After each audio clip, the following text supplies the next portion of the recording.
cepat sembuh. Mari kita berdoa bersama. Sebelum memulai pelajaran hari ini, kita berdoa bersama dan sekalian mendoakan teman-teman kita yang tidak berangkat karena sakit. Silakan salah satu memimpin doa. Berdoa mulai. Doa mulai.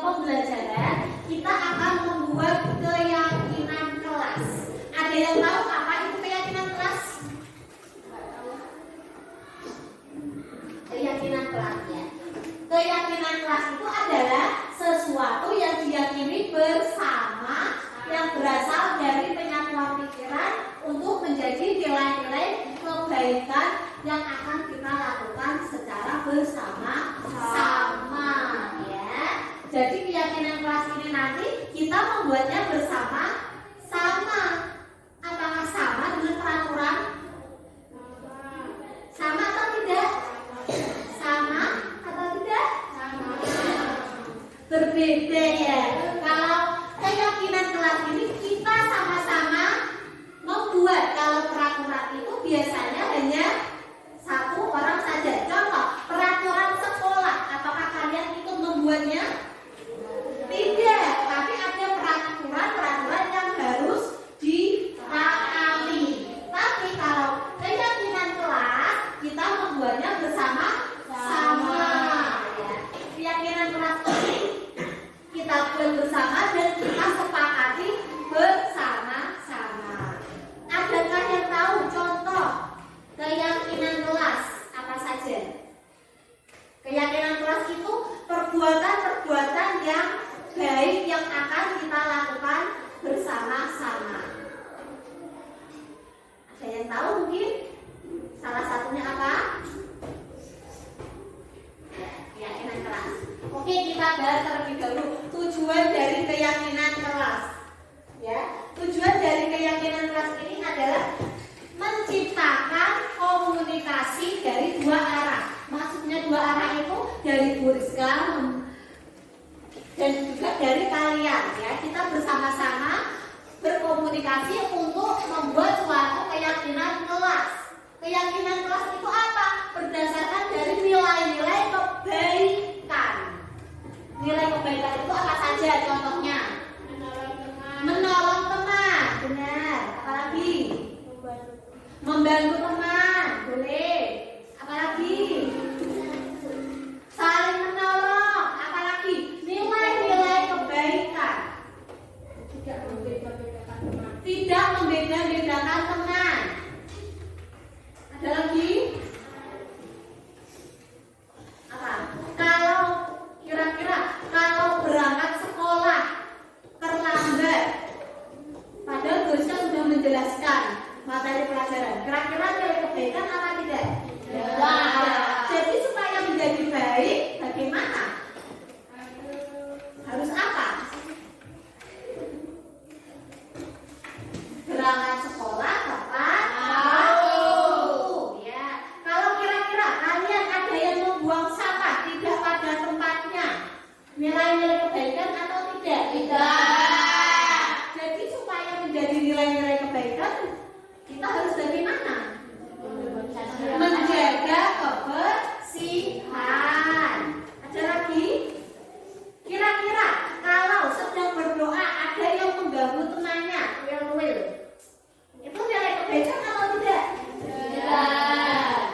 kita akan membuat keyakinan kelas bersama-sama ya.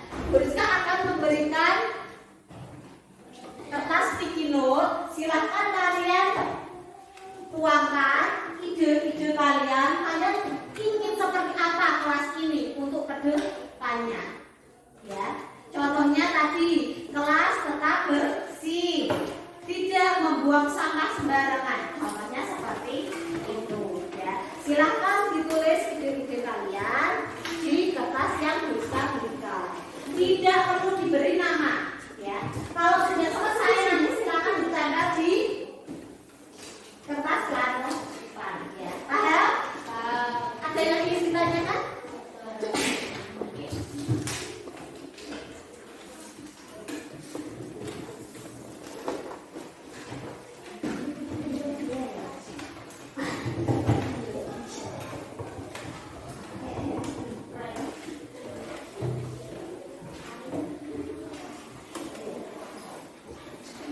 Silakan, ada yang belum mendapatkan?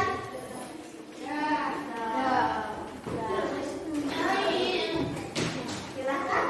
Kalau sudah, silakan ditempel.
Yang sudah selesai, silakan ditempel di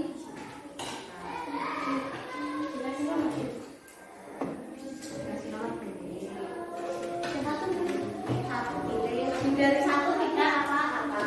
Sampai ya, silakan.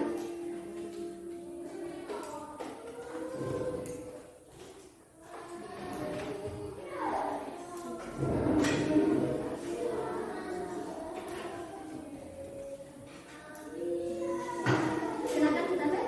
Sudah? Silakan. Siapa, Mas?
bagian. Jessica menjadi satu bagian. Tidak membeda-bedakan teman ya. Sekarang di sini tidak boleh telat masuk kelas dan tidak boleh mengejek teman. Menjadi satu bagian. Sekarang masuk kelas tepat waktu. Tidak boleh terlambat masuk kelas. Jadikan satu ya. Dan yang terakhir kita jadikan satu, kelas tetap tenang, kelas tidak berisik. Sini sudah tuliskan kelompokkan menjadi 4 kelompok bagian. Kelas tidak berisik, kelas tenang, kelas tidak ramai. Oke. Di sini ada kalimat-kalimat negatif. Kalimat-kalimat negatif itu diawali dengan biasanya ciri-cirinya ada kata tidak boleh atau jangan. Jangan membuang sampah pada tempatnya. Tidak boleh kotor. Itu termasuk kalimat negatif. Sekarang supaya kalimatnya menjadi positif, kita rubah ya. Kita rubah kalimatnya menjadi positif. Silakan. Coba Mbak Lisa, boleh maju. Yuk, silakan di sini. Coba bagian ini yang kalimatnya negatif yang mana? Ini boleh. Kelas tidak berisik. Kita rubah bersama-sama. Kelas tidak berisik kita rubah menjadi kalimat positif ya. Coba.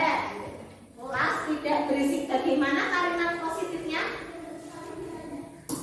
Boleh duduk dulu nih. Coba coba ya. Apa kira-kira? Kelas tidak berisik. Ada kata tidak supaya menjadi kalimat positif dirubah menjadi apa? Sebaiknya apa? Kelas tetap tenang. Kelas tetap tenang. Coba silakan Mbak Meca, boleh maju bersekat bantu di sini cari kalimat yang negatif di kelompok yang kedua di sini yang mana? Oh, silakan dibacakan yang keras.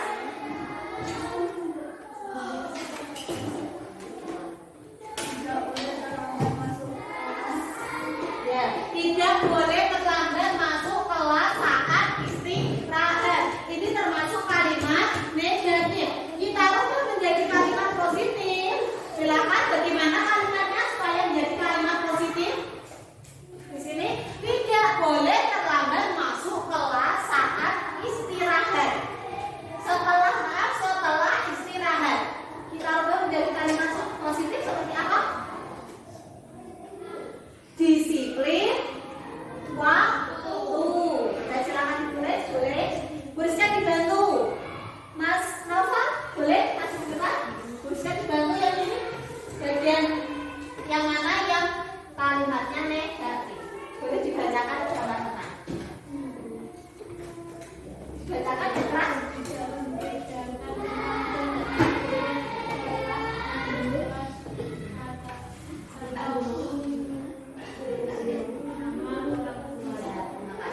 Di sini ada kalimat negatif tidak membeda-bedakan teman. Tidak membeda-bedakan teman berarti kalimat positifnya apa?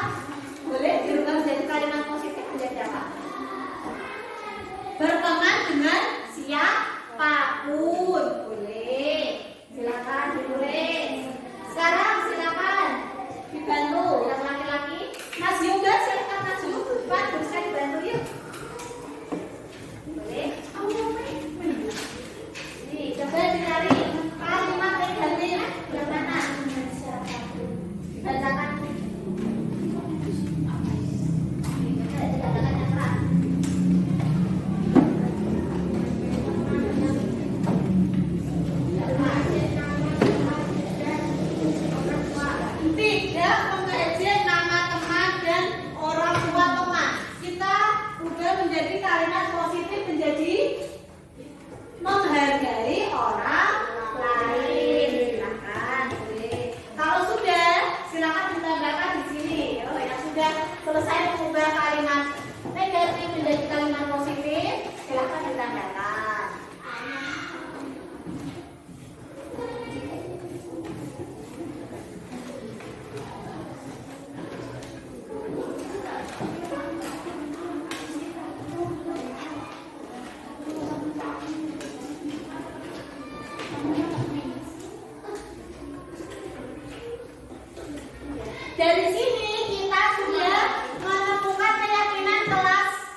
kedua, saling menghargai. Setuju atau tidak?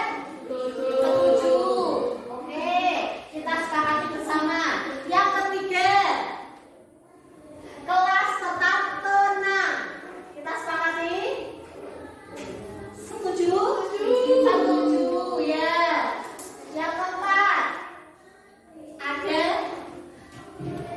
mendengarkan guru saat dijelaskan. Setuju atau tidak? Kita sepakati bersama ya. Kita sudah membuat keyakinan kelas bersama-sama ya. Dan Bu Rizka harap kita semua bisa melaksanakannya dengan penuh tanggung jawab. Ya, terima kasih.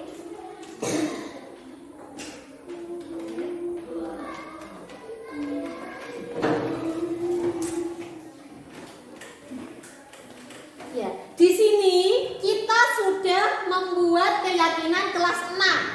Ada masuk kelas tepat waktu, jaga keamanan, bersikap dan berkata sopan, menjaga kerapian, menjaga kebersihan, meminta izin sebelum keluar kelas, menjaga ketertiban, mengangkat tangan saat ingin bertanya, dan mendengarkan ketika guru berbicara. Kita setuju semuanya? Oke, sekarang Bu Rizka akan memberikan tanda tangan di lembar kosong di sini ya. Kalau kalian setuju, silakan membukukan tanda tangan kalian di sini juga. Nih. Ya, silakan. Boleh?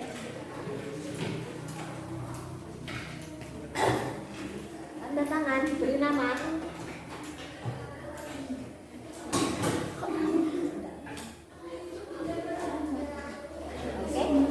Silakan lanjut.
Sudah semua ya? Sudah membukukan tanda kalian sudah menyetujui keyakinan kelas 6 di sini.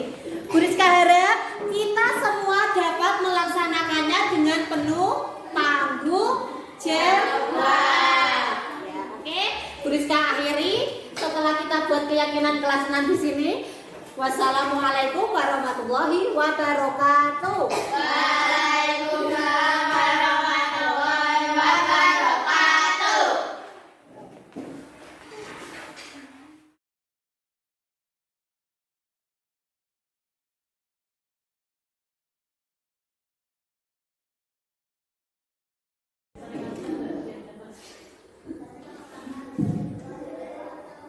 Assalamualaikum warahmatullahi wabarakatuh. Waalaikumsalam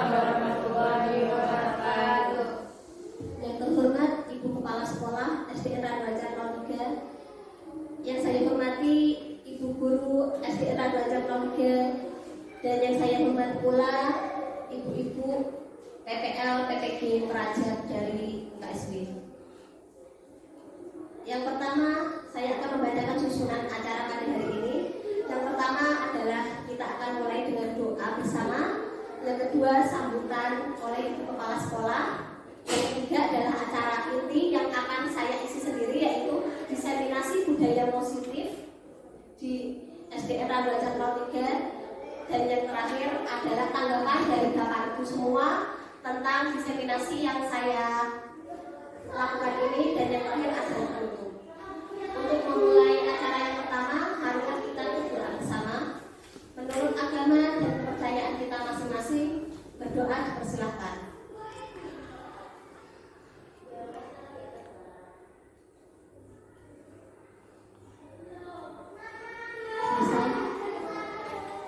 Acara selanjutnya adalah sambutan dari Ibu Kepala Sekolah, Ibu Nurul Hidayati SPD.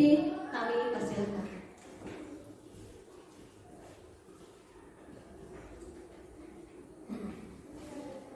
Terima kasih. Assalamualaikum warahmatullahi wabarakatuh. Waalaikumsalam warahmatullahi wabarakatuh. Yang terhormat Bapak Ibu Guru SD Negeri Randuajar 3, yang saya hormati Bapak Ibu-Ibu PPL PPG dari UKSB Salatiga. Hari ini kita bersyukur bisa berkumpul di kegiatan ini dalam keadaan sehat tanpa halangan apapun. Saya ucapkan selamat kepada Ibu Rizka Anastiara Sari yang akan melaksanakan diseminasi budaya positif.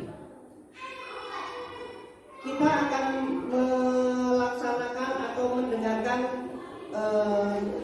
PPT-nya atau pemaparannya, yaitu tentang diseminasi budaya positif di SD Negeri Randuajar 3. Semoga beliau bisa melaksanakan tugas ini dengan baik dan bisa dilaksanakan sampai selesai di akhir kegiatan CPG Angkatan 11. Saya hanya bisa mendoakan dan menyemangati, semoga selalu sehat, semangat, dan nanti kita bisa belajar dari ibu-ibu yang sudah melaksanakan CPG ini. Kita akan belajar dan bisa melanjutkan apa yang mereka laksanakan saat ini. Demikian dari saya.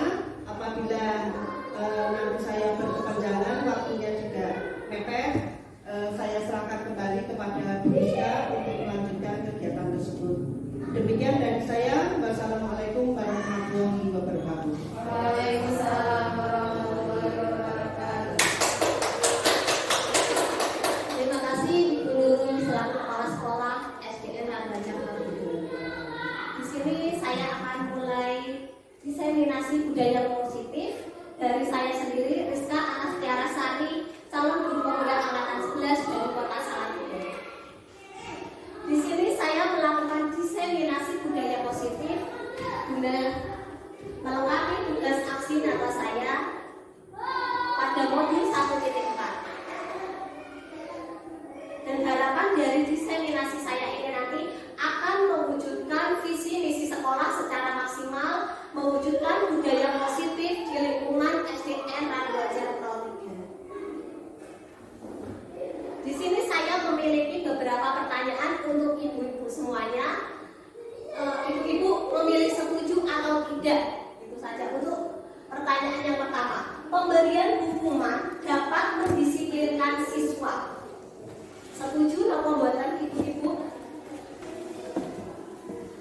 Jawabannya sudah semua, Bu. Setuju? Ya, setuju. Ada yang tidak setuju? Ada yang tidak setuju. Nanti kita bahas lebih dalam lagi. Untuk soal nomor 2, pemberian hadiah meningkatkan prestasi siswa. Setuju atau tidak? Setuju. Ada yang tidak, ada yang setuju. Okay. Pertanyaan nomor 3, guru harus mampu memberikan solusi pada setiap siswa yang bermasalah. Kalau ini pastinya setuju semua.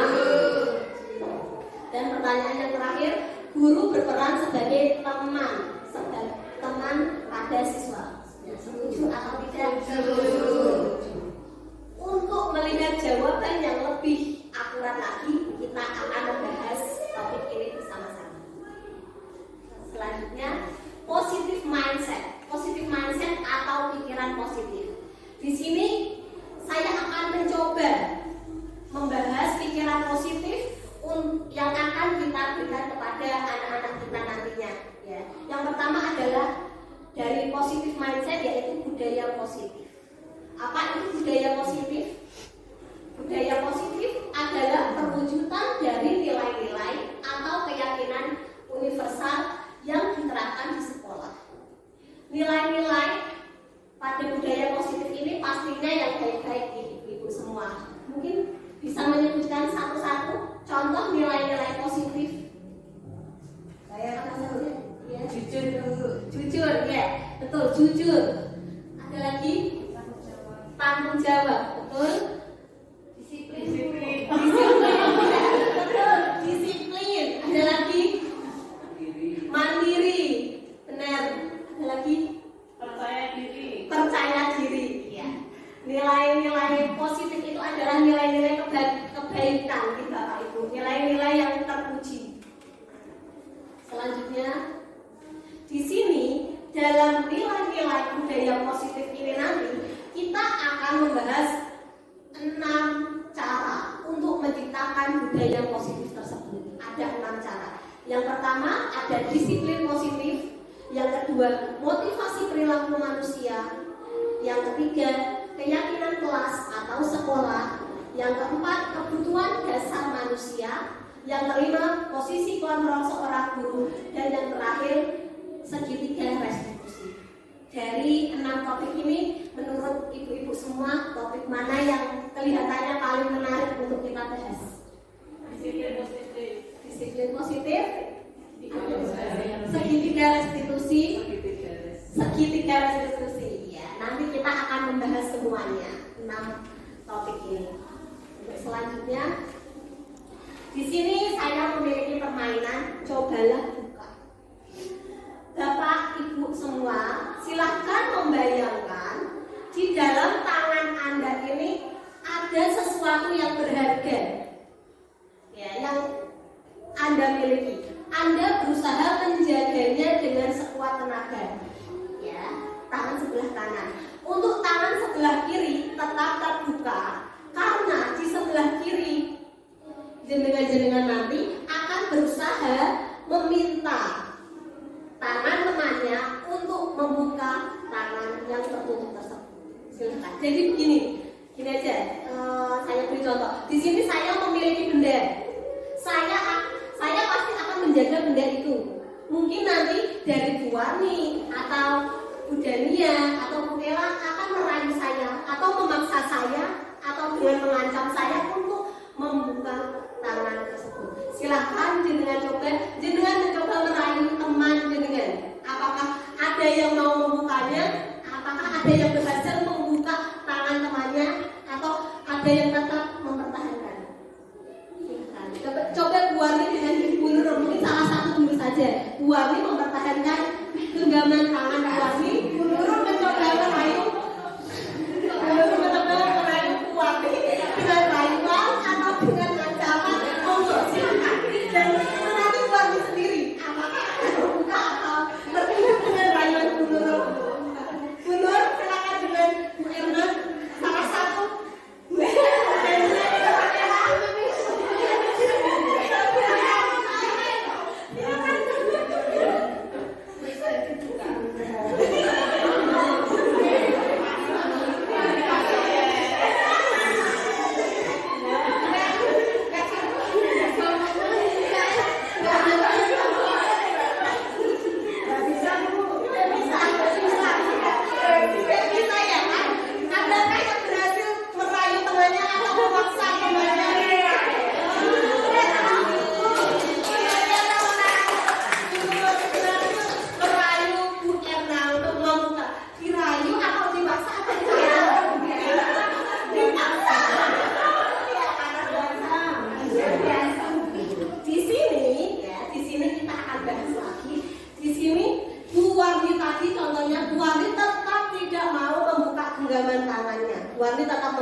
Dari sini saya ingin bertanya pada Bu Warmi.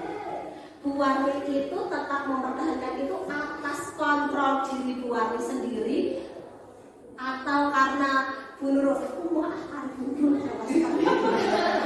karena kontrol diri atau pengaruh dari orang lain? Bu Nurul kurang meraih aku, kurang mau meraih banyak, contoh seperti itu. Mohon silahkan pendapat. Bagaimana? Dari kontrol diri sendiri atau karena orang lain, pengaruh orang lain? Dari kemampuan sendiri. Iya, betul sekali ya. Di sini yang ingin saya sampaikan adalah kontrol diri sendiri. Dan kita di sini nanti akan mencoba menanamkan kontrol diri itu kepada peserta didik kita. Jadi peserta didik itu mereka memiliki kedisiplinan, memiliki kejujuran, memiliki tanggung jawab itu karena diri mereka sendiri, bukan pengaruh dari orang lain. Itulah yang kita namakan kontrol, posisi kontrol diri. Selanjutnya, di sini ada pergeseran paradigma tentang teori kontrol oleh Dr. William Glasser. Ya, yang pertama, ilusi guru mengontrol murid. Yang kita lihat ada ilusi bahwa guru mengontrol murid, padahal sebenarnya murid itu bukan dikontrol oleh guru, tapi mereka sendiri yang mengontrol. Contohnya, murid diberikan PR atau tugas tambahan. Ada yang murid, aku mengerjakan supaya besok aku mendapat nilai baik, itu karena keinginan diri mereka sendiri. Ada yang aku malas mengerjakan, jadi besoknya meskipun ditagih tugasnya itu dia tetap tidak mengerjakan, tetap malas. Itu bukan dari guru, tapi sebetulnya dari kontrol murid. Tapi selama ini kita mengenalnya dengan guru yang mengontrol murid, padahal sebenarnya bukan, tapi murid sendiri yang mengontrol diri mereka. Seperti itu. Yang kedua, ilusi bahwa semua penguatan positif, efektif dan bermanfaat. Ya, semua penguatan positif itu efektif dan bermanfaat. Padahal belum tentu semuanya itu akan bermanfaat. Contoh, ya di sini anak yang terbiasa diberi sanjungan, diberi pujian, belum tentu nanti dia ketika tidak diberikan, dia nanti akan down karena terbiasa dengan disanjung atau dipuji. Yang ketiga, kritikan dapat membuat orang merasa bersalah dan dapat menguatkan karakter. Padahal sebenarnya kritikan itu tidak bisa membuat orang merasa bersalah dan menguatkan karakter, tapi malah membuat anak semakin rendah diri. Contoh di sini, tulisanmu kok jelek sekali, tolong ya diperbaiki. Itu anak tidak menguatkan karakter mereka, tapi malah membuat anak semakin down ya. Dan yang terakhir, orang dewasa memiliki hak untuk memaksa. Nah ini yang kita lihat selama ini ya, seperti kita seumpama kita meminta anak besok memakai seragam pramuka, kelihatannya seperti kita memaksa, padahal sebenarnya kita tidak memaksa.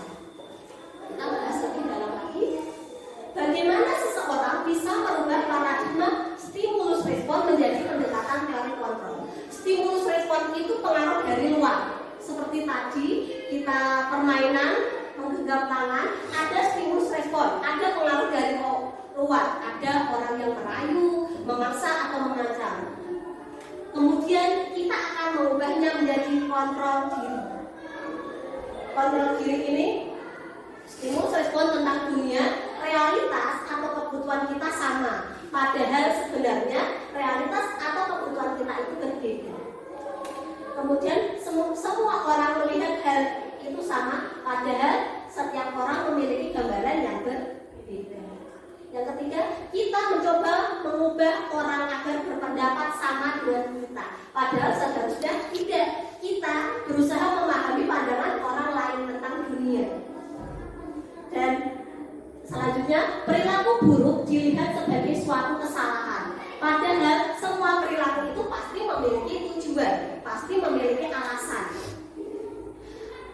Selanjutnya, orang lain bisa mengontrol saya, padahal sebenarnya hanya Anda sendiri yang dapat mengontrol diri Anda. Dan kemudian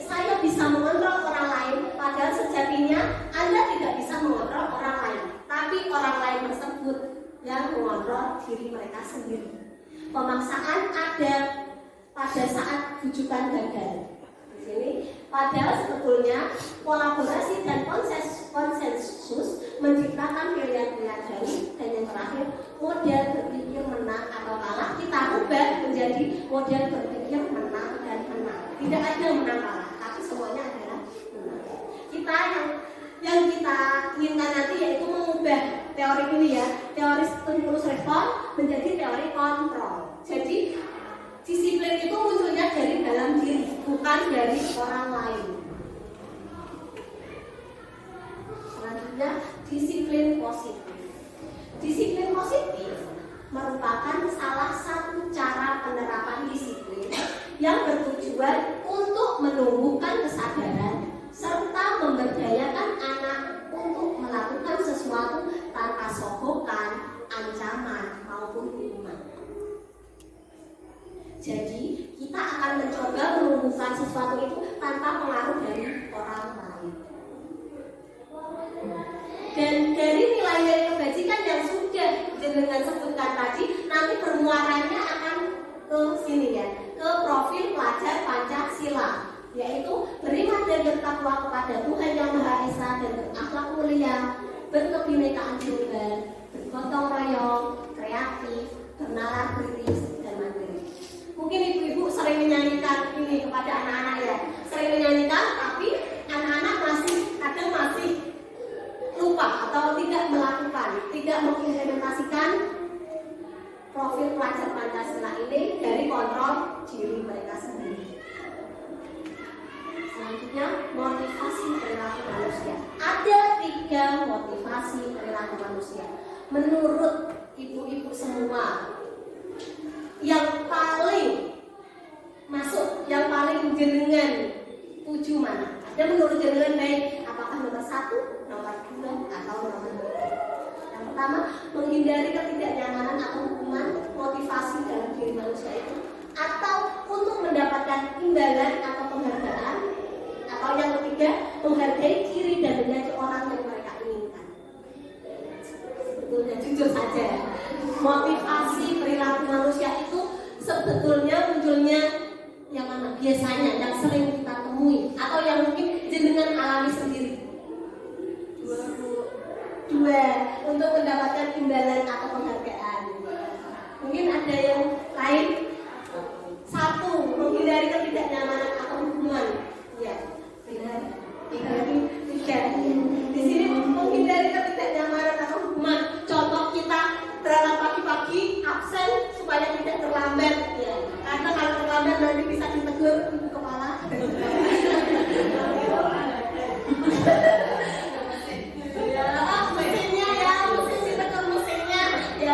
Berarti belum dari diri sendiri.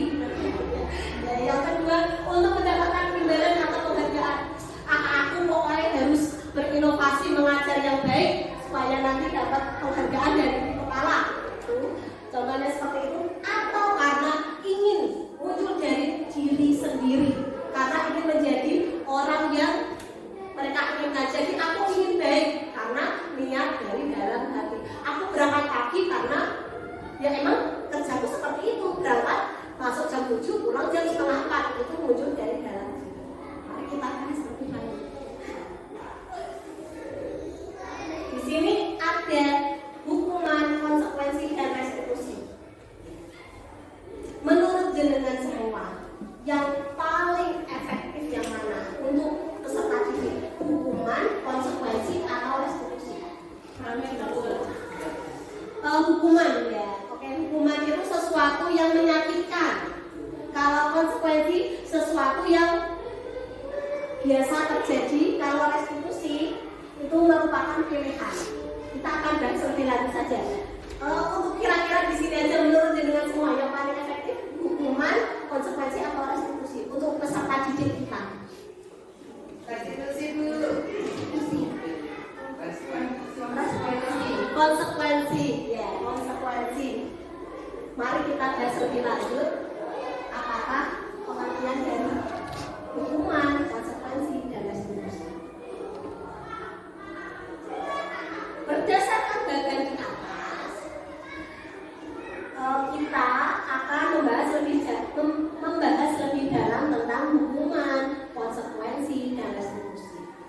dari hukuman. Hukuman adalah sesuatu yang tidak terencana, bersifat satu arah, bisa berupa hukuman fisik, psikis, atau kata-kata kasar. Contoh, ada anak yang berangkat sekolah hari ini, hari Senin ya. Biasanya hari Senin itu upacara diharuskan memakai sepatu hitam. Tapi ada anak yang memakai sepatu putih. Bisa gerbang, bisa melihat anak tersebut. Bisa langsung, kamu pakai sepatu putih, silahkan keliling lapangan 2 kali. Itu hukuman karena tiba-tiba terencana tanpa diprediksi ya. Dan itu biasanya berupa hukuman fisik. Kemudian yang nomor 2, konsekuensi. Konsekuensi bersifat berencana, sudah disepakati. Bentuk-bentuk konsekuensi dibuat oleh pihak guru atau sekolah. Di sini kalau konsekuensi anak-anak sudah tahu, biasanya konsekuensi itu peraturan. Ya. Jadi contohnya kalau ada anak yang memakai sepatu putih, dia konsekuensinya apa? Dia harus pulang ke rumah ambil sepatu hitam. Itu contoh aja. Jadi anak sudah tahu sebelumnya kalau memang hari Senin itu peraturannya harus memakai sepatu hitam. Kalau dia tidak memakai sepatu hitam, maka dia harus pulang untuk mengambil sepatu hitam. Tidak di sini sudah direncanakan, tapi hanya satu arah hukumannya, bukan hukuman. Pemberian konsekuensi itu dari guru saja, anak tidak terlibat. Dan yang ketiga adalah restitusi, yaitu proses menciptakan kondisi bagi murid untuk memperbaiki kesalahan mereka, sehingga mereka bisa kembali pada kelompok mereka dengan karakter yang lebih kuat. Di sini maksud dari restitusi ini, kita bersama-sama dengan siswa untuk mencari pemecahan masalah dari masalah yang mereka sudah buat. Jadi anak, contoh, ada seorang anak yang tidak memakai sepatu hitam pada hari Senin. Nanti, kalau hukuman disuruh keliling lapangan 2 kali, anak tidak tahu hukuman apa yang akan mereka lakukan. Kalau konsekuensi, anak tahu kalau memakai sepatu putih pada hari Senin, dia harus ambil sepatunya pulang. Dan yang ketiga, restitusi. Di sini nanti kita menemukan solusi bersama-sama dengan anak dari masalah yang telah mereka perbuat. Kalau dia memakai sepatu putih, sebaiknya harus apa yang dia lakukan. Jadi tidak langsung menghakimi satu arah, tapi nanti anak akan menemukan solusi dia sendiri. Kita akan menanyakan kepada anak dia baiknya bagaimana karena memakai sepatu putih. Selanjutnya di sini ada beberapa pertanyaan dari saya. Konsekuensi atau hukuman? Yang pertama, mencatat 100 kali di dalam buku dengan kalimat saya tidak akan terlambat lagi karena dia sudah terlambat sekolah. Kira-kira ini konsekuensi atau hukuman?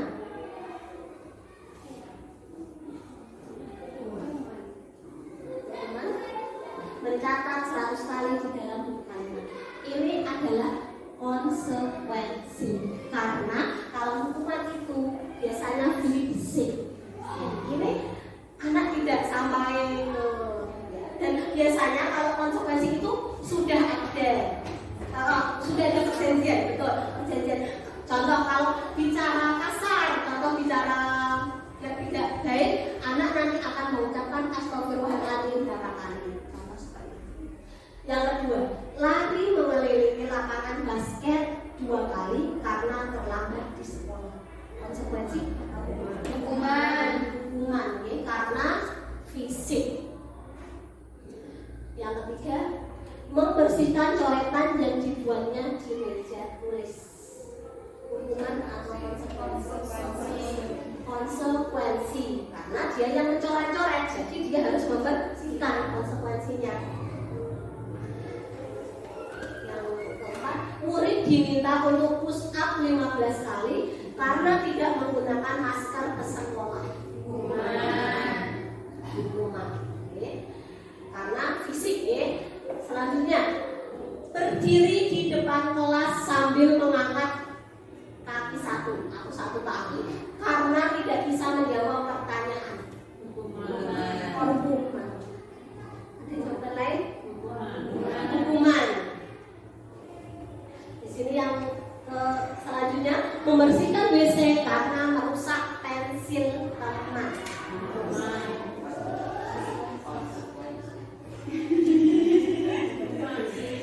Karena ini fisik ya, karena ini fisik jadi hukuman. Kalau konsekuensi itu bukan fisik biasanya. Itu selanjutnya lari keliling lapangan karena terlambat 10 menit saat pelajaran PJOK. Lari keliling lapangan karena terlambat 10 menit saat pelajaran PJOK. Ya, kalau konsekuensi ya bisa konsekuensi bisa hukuman.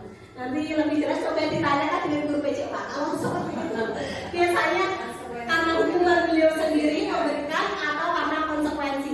Sebelumnya sudah ada perjanjian. Lanjut. Sudah lumayan paham ya hukuman atau konsekuensi. Jadi hukuman dan konsekuensi itu sama-sama satu arah dari guru atau pihak sekolah. Anak tidak terlibat dalam itu semua. Tapi kalau hukuman tiba-tiba anak tidak tahu apa-apa tiba-tiba. Contoh, anak tidak bisa mengerjakan, anak tidak mengumpulkan PR, langsung suruh sekolah jam 15 kali. Contoh seperti itu. Itu nanti masuknya ke hukuman. Kalau konsekuensi biasanya sudah ada penetapannya. Sebelumnya sudah ada perjanjian. Jadi anak tahu kalau aku tidak mengerjakan PR, berarti aku nanti pulang sekolah pulangnya terlambat. Aku harus mengerjakan PR itu lagi.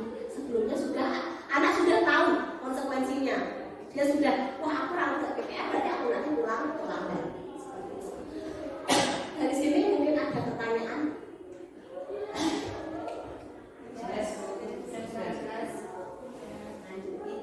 Di sini dihukum oleh penghargaan. Yang pertama, penghargaan itu memberi pengaruh jangka pendek dan jangka panjang. Apakah benar? Penghargaan itu memberikan pengaruh jangka pendek dan jangka panjang. Contoh di sini, anak kalau berangkat pagi dipuji-puji terus, disiplin, dia rajin nanti dipuji. Tapi ketika dia tidak dipuji, nanti dia akan balik ke sifat dia lagi. Ya seperti itu maksudnya. Jadi penghargaan itu dapat mempengaruhi jangka pendek dan jangka panjang. Tapi apakah agar jangka panjang itu kita harus memuji-muji terus? Tiap dia melakukan rajin dipuji lagi, tiap dia rajin dipuji lagi, dia melakukan hal itu kan tidak mungkin deh. Biar nanti pikirnya bersih harus dipuji dulu, baru pikir bersih. Kalau tidak dipuji ya wes, tidak pikat dengan bersih seperti itu ya. Yang kedua, penghargaan tidak efektif ya, karena penghargaan ini kurang efektif karena anak itu biasanya mau melakukan sesuatu karena seumpama dapat hadiah. Kalau tidak dapat hadiah, dia biasa aja. Gak dikasih hadiah, ya wes ngerjain PAS atau ngerjain asesmen sampai naik gini, seperti itu maksudnya. Yang ketiga, penghargaan merusak hubungan. Jadi maksud di sini, contoh si A diberikan hadiah, si B nanti muncul ada rasa bagaimana? Lagi kayak hadiah, saya kayak hadiah capai. Seperti itu ya. Jadi ada rasa kecemburuan. Kita sendiri aja mungkin seperti itu ya. Seumpama ada teman kita yang dipuji atau diberi penghargaan, ada rasa manusia ini. Ya, jadi maksudnya kita akan menghilangkan seperti itu, mindset seperti itu. Selanjutnya penghargaan mengurangi ketepatan. Ini hampir sama. Selanjutnya penghargaan mengurangi kualitas. Jadi anak kalau aku tidak diberi hadiah, dia sudah bagus aku. Rasanya hadiah, nggak ada hadiahnya, menang lagi dia. Penghargaan mematikan kreativitas, ya. Sama penghargaan menghukum. Maksudnya menghukum itu contoh waktu kita biasanya kalau kenaikan kelas kan ada anak yang mendapat hadiah peringkat 1, 2, 3 seperti itu mendapat hadiah. Tapi ada anak yang peringkat 4, padahal peringkat 4 itu mereka tetap berprestasi. Mereka tidak dapat hadiah itu seperti mereka itu seperti dihukum. Padahal mungkin selisih nilai mereka itu sedikit. Tapi karena dia mendapat peringkat keempat, dia merasa dihukum. Aku nggak dapat hadiah, merasa tidak nyaman seperti itu maksudnya. Dan yang terakhir, motivasi dari dalam diri. Ini maksudnya yang akan kita tumbuhkan untuk anak didik kita, yaitu motivasi dari dalam diri. Sepertinya sedikit Rizka ingin meminta dengerin biar tidak ngantuk, silakan berdiri. Silakan tatap teman Anda yang di hadapan Anda, tatap dengan senyuman 30 detik saja. Bisa minta tolong stopwatchnya dipasang biar tidak ngantuk, kita tatap muka teman-teman kita. Ya Bu, tatap Mirna hari kan semuanya tidak ada yang laki-laki perempuan ya. Tatap dengan senyuman. Tinggal berapa detik? Sudah senyum 30 detik. Sudah. Belum ya. Dengan senyuman, tidak dengan marah.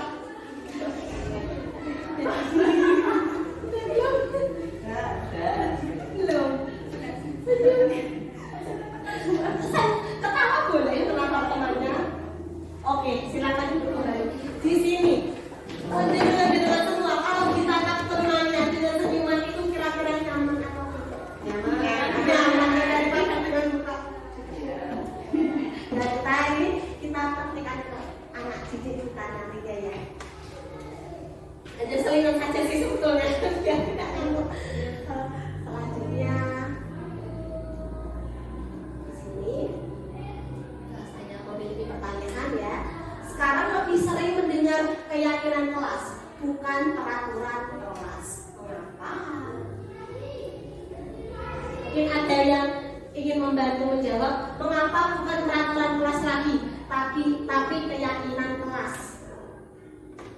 Biasanya pada awal tahun ajaran, ibu guru atau bapak guru kelas membuat keyakinan kelas. Kalau dulu kan peraturan kelas, tapi sekarang bergeser menjadi keyakinan kelas. Kenapa? Alasannya?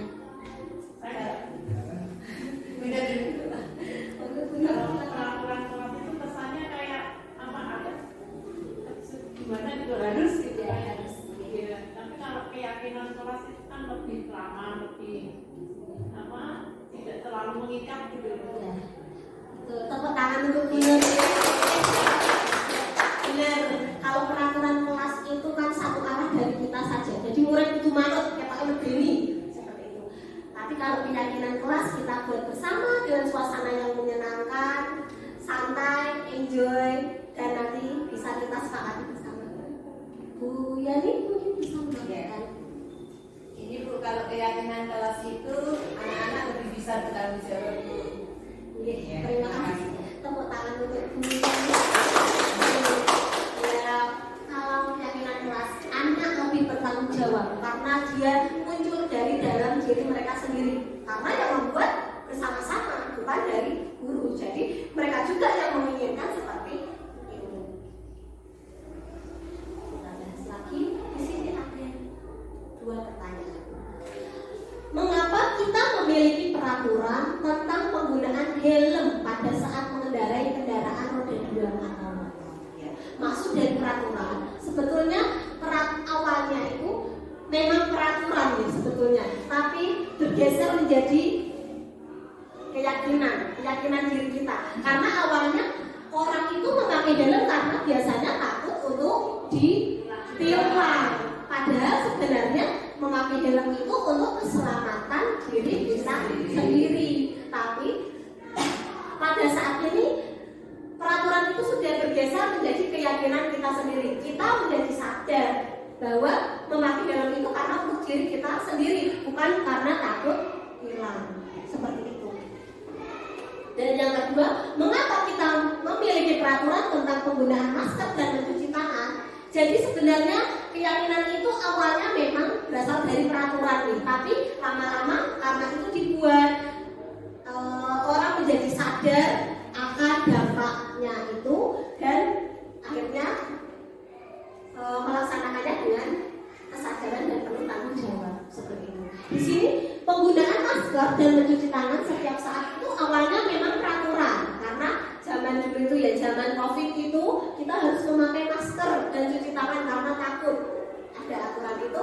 Tapi lama-lama kita jadi sadar bahwa penggunaan masker itu memang kita butuhkan karena kalau kita berkendara nanti menghirup asap, menghirup debu seperti itu, dan mungkin kalau kita sedang batuk menjaga diri dari orang lain dan mencuci tangan juga kesadaran diri kita akan kebersihan. Selanjutnya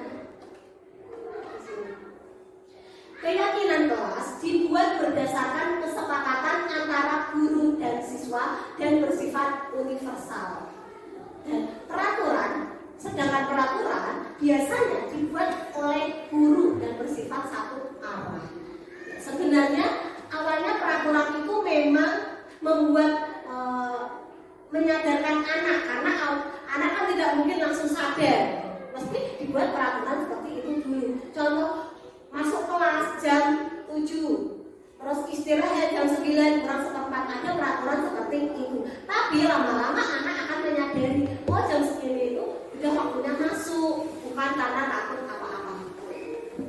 Jadi yang saya harapkan di sini kita membuat mindset anak bahwa peraturan itu nanti berubah menjadi keyakinan mereka sendiri. Mereka bisa menyadarinya dari dalam diri mereka sendiri tanpa harus disuruh-suruh, dipaksa, diingatkan seperti itu.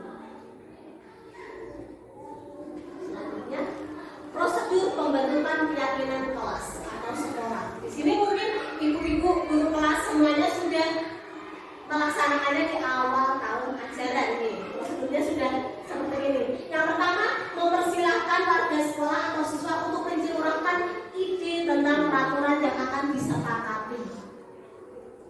Apakah ibu-ibu sudah seperti itu? Mungkin saya yakin sudah semuanya.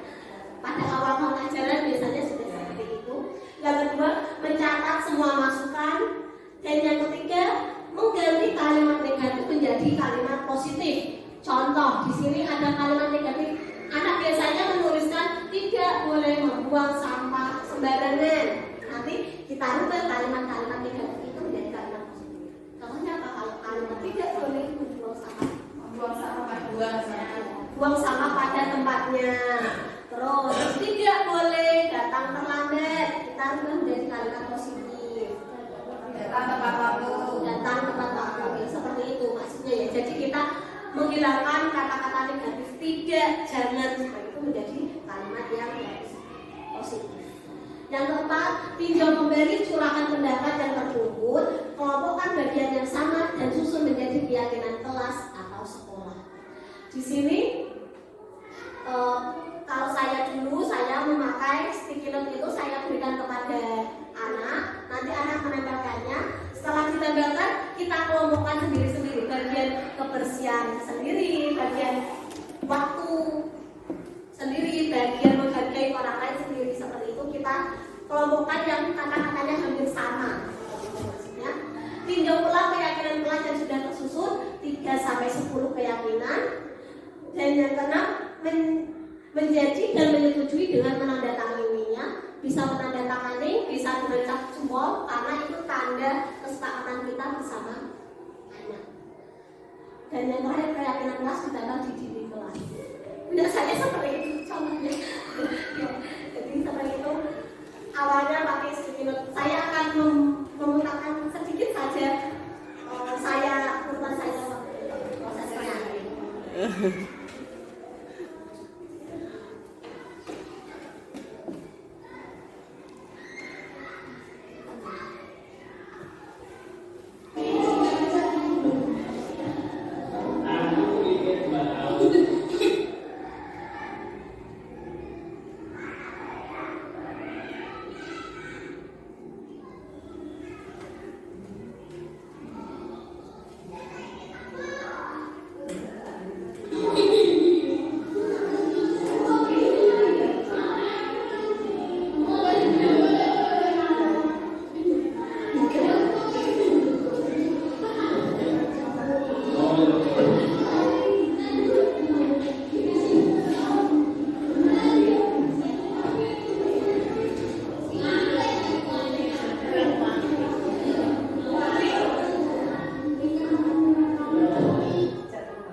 sini saya ingin menanyakan kepada ibu-ibu semua, menurut jenengan yang paling efektif kita sebagai guru yang mana? Apakah sebagai penghukum atau pembuat merasa bersalah, atau yang ketiga sebagai teman, atau yang keempat sebagai pemantau, atau yang kelima sebagai manajer?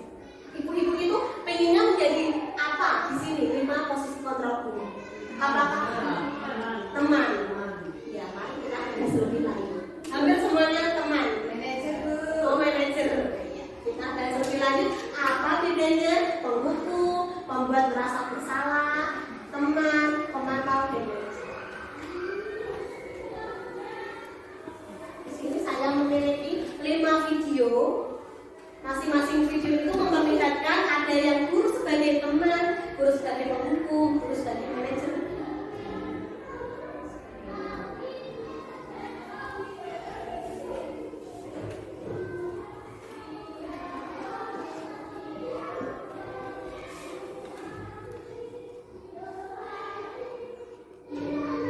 Posisi pemantau.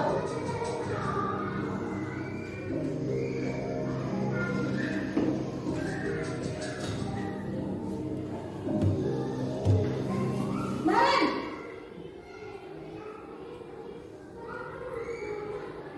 Selamat pagi Bu. Naren, apa peraturan sekolah kita tentang jam berapa kita harus masuk sekolah, nak? Kita harus di sekolah jam 7 Bu. Iya betul, sekarang sudah jam 7.20. Naren sudah tahu konsekuensinya jika terlambat hadir. Paham Bu? Saya harus tinggal kelas pas jam istirahat selama 20 menit. Iya benar, konsekuensinya demikian. Jadi nanti jam 9.30 pas istirahat, kamu harus tinggal di kelas, kerjakan tugas tambahan untuk ketertinggalan kamu, ya? Baik Bu. tadi posisi sebagai pemantau atau monitor. Jadi hanya mengingatkan anak kalau dia salah ya. Jadi salahmu apa dan konsekuensimu apa karena kesalahan itu. Video yang kedua. Posisi manajer.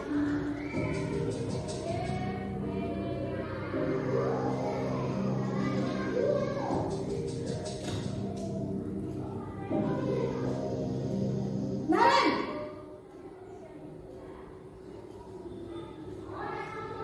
Selamat pagi Bu. Selamat pagi Naren. Maaf Bu, saya terlambat. Iya, sekolah masuknya jam 7, sekarang sudah jam 7.20. Jadi sekarang bagaimana ini Naren? Maaf Bu, saya lupa setel alarm saya semalam. Baiklah, menurut kamu, keyakinan sekolah yang mana yang perlu kamu tingkatkan? Menghargai diri sendiri dan orang lain mungkin ya Bu. Setuju. Jadi, apakah Naren meyakini prinsip saling menghormati tersebut? Iya Bu, saya meyakininya. Apakah Naren bersedia memperbaiki masalah keterlambatan ini? Bersedia Bu. Bagaimana kamu akan perbaiki masalah keterlambatan ini? Saya akan coba untuk tidak lupa menyetel alarm saya Bu. Baik, kalau Naren lupa menyetel alarm di rumah, ada orang yang kira-kira bisa bantu mengingatkan tidak? Ada Bu, kakak saya, Kak Emma. Ada lagi selain Kak Emma? Selain Kak Emma, ada ibu saya. Baik, jadi yang mengingatkan Naren adalah Kak Emma dan ibu kamu ya? Kira-kira akan mulai setel alarm kapan Naren? Setelah pulang sekolah, akan segera saya lakukan. Baik, jadi Naren akan setel alarm untuk bangun besok pagi dan akan diingatkan oleh kakak dan ibunda Naren ya. Ada lagi yang mungkin perlu dilakukan Naren agar tidak terlambat bangun lagi. Tidak ada Bu. Baik Naren, terima kasih untuk kerjasama kamu. Sekarang kamu perlu kembali ke kelas untuk belajar. Baik Bu, terima kasih. Sebagai manajer. Ini sebentar.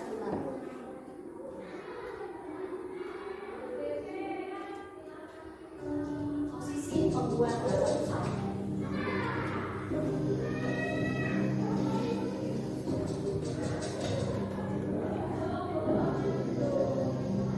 Naren!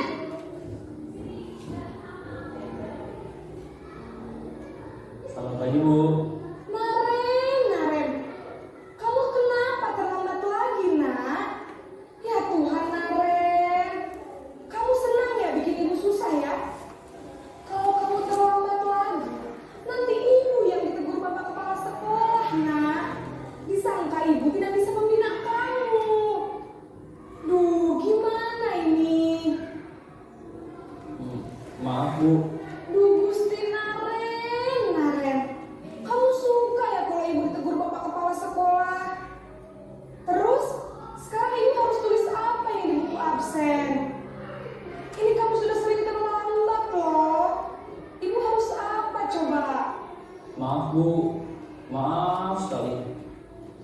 sudah, lain kali jangan bikin ibu susah lagi ya nak ya. Ibu tidak akan kuat lagi kalau kamu begini terus. Bisa jantungan kalau ibu tegur bapak kepala sekolah. Sana cepat ke kelas. Maaf ya Bu, maaf sekali. Membuat merasa bersalah itu gurunya kayak minta dikasihani ya, karena kesalahan si anak.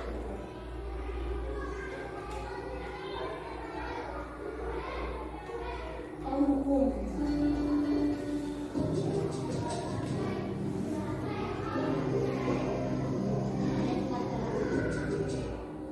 Sini kamu. Selamat pagi Bu. Selalu terlambat. Kamu deh, pasti terlambat. Maaf Bu, saya Apa? Apa coba? Alasan kamu apa lagi? eh, Kapan sih kamu tidak terlambat? Malas sekali ya kamu jadi anak. saya Dasar pemalas. Gak kapok-kapok sih kamu. Sudah berapa kali terlambat? Sana, kamu keliling lapangan basket 2 kali. kenapa saya harus ke lapangan basket Bu? Kenapa? Kamu melawan ibu? Berani-beraninya jawab. Sudah terlambat, masih berani jawab pula. Sekarang, keliling lapangan basket 5 kali sekalian. Biar kapok. Cepat. Pergi sana ke lapangan basket. sebagai penghukum ada fisiknya nih, yang selain kata-kata kasar dan juga ada hukuman secara fisik. Dan yang terakhir, posisi sebagai teman.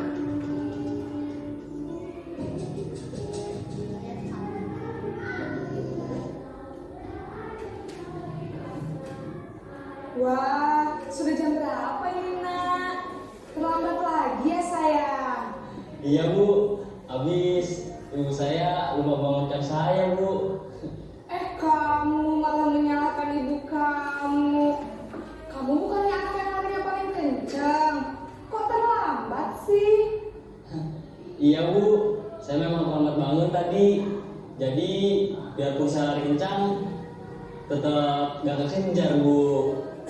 Ya sudah sana. Nanti lain kali larinya lebih kencang lagi ya. Biar gak terlambat lagi. Bikin senang ibu. Demi ibu. Bisa kan? Bisa lah Bu. Ya sudah sana masuk kelas. Ibu beresin urusan absen kamu. Kamu ini ada-ada saja. Sebagai teman, tapi sebagian besar menjawab sebagai posisi sebagai teman. Kita bahas lebih mendalam. Yang paling tepat yang mana?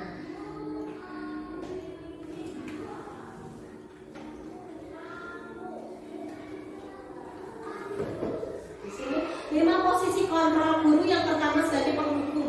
Penghukum itu mengganti, menunjuk-nunjuk, berkata pinggang, membentak, itu ciri-cirinya, dan melakukan hukuman fisik atau verbal atau dari perkataan. Dampaknya anak menjadi pendendam karena kan anak pasti sakit hati.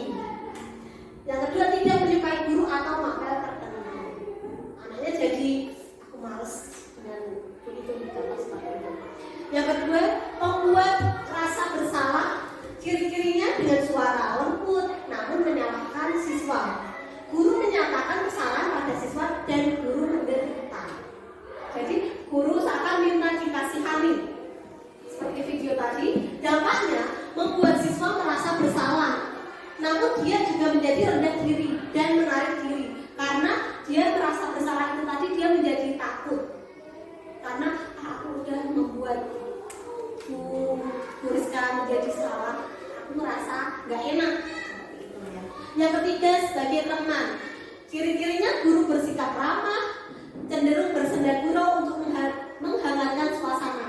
Dampaknya murid bergantung pada satu guru dan membuat siswa tidak mandiri. Jadi siswa, kalau sama Bu Rizka kan tidak dimarahi, aku maunya sama Bu Rizka, tapi tidak dengan guru lain. Dampaknya dia hanya maunya dengan satu guru itu saja. Kalau posisi guru sebagai teman. Dan ada dampak lain, membuat siswa tidak mandiri. Jadi dia menjadi bergantung, aku pokoknya mau sama Bu Rizka.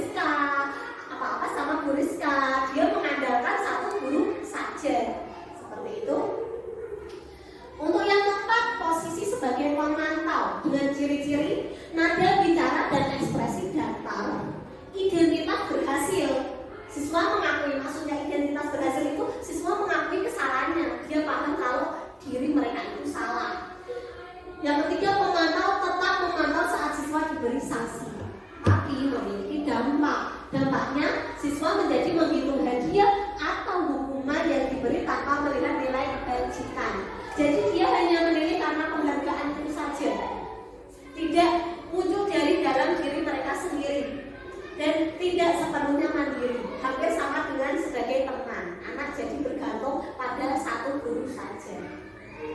Dan yang terakhir sebagai manajer, suaranya netral, tercipta identitas positif atau berhasil. Di sini anak mengakui kesalahannya dan dia tahu harus berbuat apa untuk memperbaiki kesalahan tersebut. Kemudian mengajukan pertanyaan bermakna dan yang terakhir membantu siswa memecahkan masalah. Dampaknya murid menjadi mandiri dan yang kedua peserta didik dapat memecahkan masalah sendiri. Jadi dari 5 posisi kontrol guru diharapkan kita sebagai guru mengambil posisi sebagai manajer. Tadi siapa yang menjawab sebagai manajer? Saya Bu Yani. Silakan tepuk tangan untuk Bu Yani. Semuanya memiliki kelemahan dan kelebihan, tapi yang paling efektif yaitu sebagai manajer. Di sini ada 5 kebutuhan dasar manusia. Yang pertama adalah bertahan hidup atau fisiologis. Contohnya apa? Untuk bertahan hidup, makan, minum, pakaian, tempat tinggal itu ya. Yang kedua, kasih sayang dan rasa diterima. Di sini semua siswa pasti menginginkan disayang, pengen merasa diterima, tidak ada yang membuli, tidak ada yang mengejek. Kita sendiri saja juga seperti itu. Yang ketiga, penguasaan. Ya. Dia ingin dia mendapatkan sesuatu, maksudnya seperti itu. Dan yang keempat, kebebasan. Contoh, kadang anak juga menginginkan belajar di luar kelas karena dia ingin kebebasan, ingin sambil jalan-jalan, ingin sambil melihat lingkungan sekitar. Dan yang terakhir, kesenangan. Ada yang anak hobinya memang menggambar. Jadi ketika jam istirahat pun karena kesenangannya menggambar, dia tetap menggambar. Inilah 5 kebutuhan dasar manusia dan kita sebagai guru berusaha memenuhi kebutuhan itu kepada anak didik kita. Di sini ya, di sini ada contohnya, ada jawabannya. Sebetulnya saya ingin jenengan semua itu menebak apa yang sudah ada jawabannya. Yang pertama, aku senang main kejar-kejaran dengan ibu guru, seru. Ini termasuk kesenangan karena ada kata senang. Yang kedua, ibu ngejar aku karena ibu guru sayang aku. Ada rasa kasih sayang. Yang ketiga, aku hebat kan, bisa bikin ibu guru kejar aku. Itu penguasaan karena dia mampu menguasai, dia mampu berlari tanpa ibu guru bisa mengejarnya. Dan yang terakhir, aku bosan belajar mewarnai terus di dalam kelas karena dia ingin lebih bebas. Selanjutnya, dunia berkualitas. Di sini ini bos, saya ingin meminta jenengan semua coba bayangkan dunia berkualitas. Saya ingin jenengan membayangkan kalau foto ya, jenengan memiliki album kolase foto di situ foto siapa saja yang ingin jenengan pajang. Silakan dibayangkan. Tidak, kita belum jawab pertanyaan itu. Kita bayangkan dulu. Kemudian di sini maksudnya siapakah orang-orang yang paling penting dalam hidup Anda? Pastinya ya orang tua mungkin, pasti orang tua, keluarga yang sudah punya suami atau istri ya, pasti keluarganya, suami atau istri, anak seperti itu. Yang kedua, nilai-nilai kebajikan apa yang terpenting dalam hidup Anda? Kemudian yang nilai-nilai kebajikan apa menurut Anda yang paling dengan rasa ingin apa? Selalu berbuat baik dan yang ingin selalu berbuat baik mungkin untuk Bu Erna, nilai-nilai kebajikan apa yang paling penting menurut Anda? Bermanfaat untuk orang lain. Yang ketiga, kalau Anda menjadi orang yang ideal, karakter atau sifat apa yang paling inginkan pada diri Anda? Bu Ari, Bu Cindy,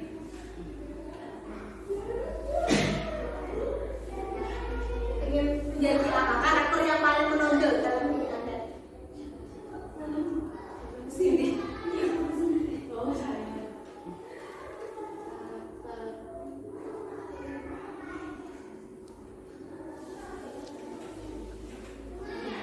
yang ingin paling menonjol dalam diri Anda? Mungkin jujur atau mungkin bertanggung jawab seperti itu. Ramah, ya, pengen ramah ya yang paling menonjol. Di sini yang terakhir aja langsung saja, apa yang paling bermakna dalam hidup Anda? Ya, ini silakan jenengan bayangkan sendiri, tidak perlu dijawab kepada saya karena ini dalam hidup Anda, jenengan sendirilah yang jenengan bisa, jenengan ingin menjadi seperti apa, jenengan ingin mengisi hidup Anda itu dengan siapa saja. Ya, alhamdulillah, pasti kan pengennya dengan teman yang akrab, dekat seperti itu. Nah, ini udah hampir akhir, segitiga restitusi. Materi yang terakhir segitiga restitusi itu yaitu intinya kita ingin memecahkan masalah dari anak itu. Contohnya anak memiliki masalah, tapi anak itu yang akan menemukan solusi dari masalah yang dia perbuat. Ya. Jadi ciri-ciri ada 3 segitiga restitusi urutannya. Yang pertama adalah menstabilkan identitas dengan ciri-ciri. Di sini biasanya diawali dengan kata-kata kamu tidak apa-apa melakukan kesalahan, kamu bukan satu-satunya orang yang melakukan kesalahan itu, tidak usah takut, contoh seperti itu. Terus selanjutnya adalah ada validasi kebutuhan. Validasi kebutuhan itu adalah alasan. Kita tanyakan kenapa anak itu melakukan hal tersebut. Kita tanyakan kenapa kamu datang terlambat, seperti itu. Dan yang terakhir adalah menanyakan keyakinan. Kita coba ingatkan dia nilai-nilai apa yang pernah dia buat atau keyakinan apa yang pernah disepakati bersama. Ini contoh segitiga restitusi yang sudah saya coba buat saya terapkan pada anak. Sebentar saja.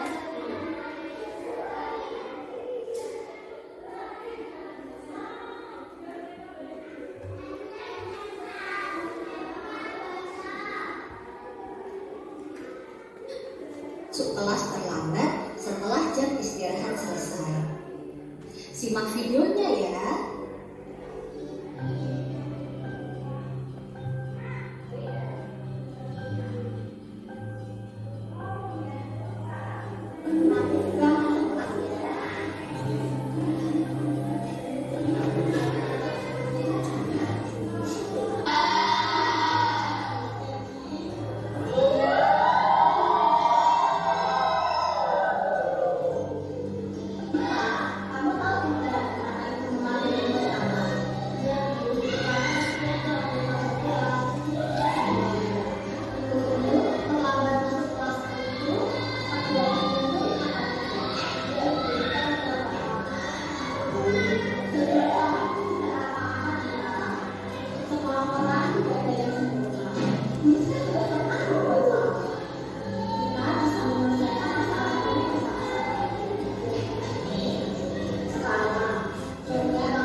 Mungkin ada pertanyaan?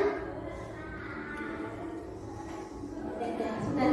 Semoga sudah semuanya dan bisa bermanfaat dan dapat kita terapkan untuk anak didik kita nantinya. Terima kasih. Langsung saja saya akhiri. Wassalamualaikum warahmatullahi wabarakatuh.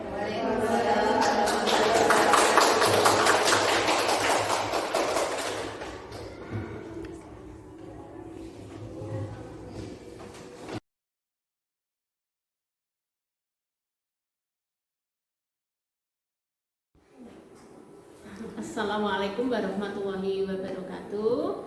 Saya akan memberi tanggapan untuk Bu Rizka.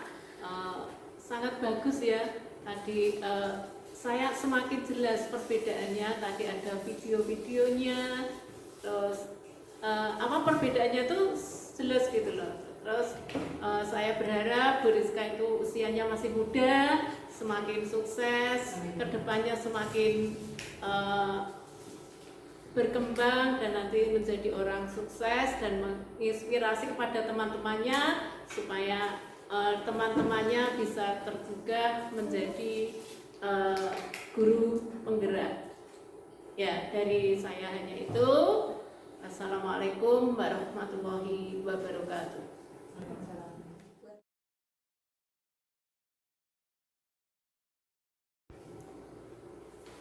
Assalamualaikum warahmatullahi wabarakatuh. Saya di sini dalam kesempatan ini akan menanggapi apa yang disampaikan oleh Ibu Rizka. Di sini tadi bagus sekali dalam menyampaikan budaya positif, ya, disertai contoh-contohnya dan video. Itu sangat menginspirasi bagi kita sebagai guru dan tentunya akan menjadikan kita berwawasan lebih baik dan untuk anak-anak juga lebih bagus lagi. Sebagai untuk Bu Rizka, saya hanya mengucapkan agar Bu Rizka ini lebih bersemangat, tentunya lebih bagus lagi menjadi guru CPG ya, angkatan yang 11. Terima kasih.